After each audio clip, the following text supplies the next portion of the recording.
తెలంగాణ 10వ తరగతి పరీక్షల ఫలితాలు ఏప్రిల్ 29న విడుదలైన సంగతి తెలిసిందే. ఈ పరీక్షలో రాష్ట్రంలో 95.15% ఉత్తీర్ణత నమోదైంది. రాష్ట్రంలో ఉన్న 5,731 పాఠశాలలో 100% ఉత్తీర్ణత సాధించారు. 6 స్కూళ్లలో 0% ఉత్తీర్ణత నమోదైంది. అయితే ఓ ప్రభుత్వ బడిలో విచిత్ర సంఘటన చోటు చేసుకుంది.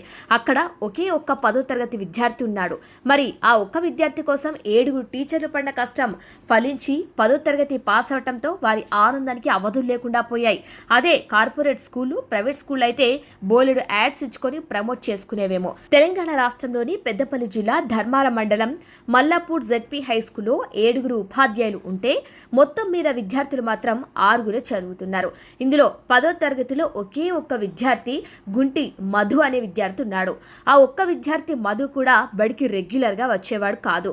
మధు స్కూల్ కు వెళ్ళకపోయినా సరే టీచర్లు మాత్రం పట్టుదలతో నేరుగా అతని ఇంటికెళ్లి మరీ పాఠాలు చెప్పారు. అలా మధుతో 10వ తరగతి పరీక్షలు కూడా రాయించారు. తాజాగా వెలువడిన 10వ తరగతి ఫలితాల్లో మధు 429 మార్కులతో పాస్ అయ్యాడు. దీంతో తమ స్కూల్లో చదువుతున్న ఏకైక 10వ తరగతి విద్యార్థి ఫస్ట్ క్లాస్ లో పాస్ అయినందుకు టీచర్లంతా పండగ చేసుకున్నారు. ఉన్న ఒక్క 10th స్టూడెంట్ పాస్ అవడంతో స్కూల్ 0% ఫలితాల నుంచి బయటపడినట్లయింది. అంతేనా, స్కూల్ 100% ఉత్తీర్ణత పాస్ అయినట్లు రికార్డులోకి సైతం ఎక్కింది. ఒకవేళ మధు ఫెయిల్ అయితే ఉత్తీర్ణత శాతం 0గా ఉండేది.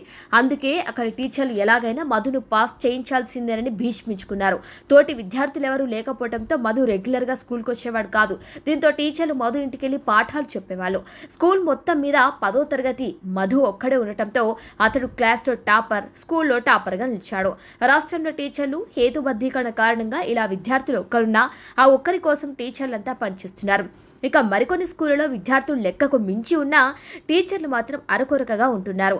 ఇదిలా ఉంటే రాష్ట్రంలో జీరో ఎన్రోల్మెంట్ వెరీలో ఎన్రోల్మెంట్ స్కూళ్ల సంఖ్య నానాటికి పెరుగుతోంది.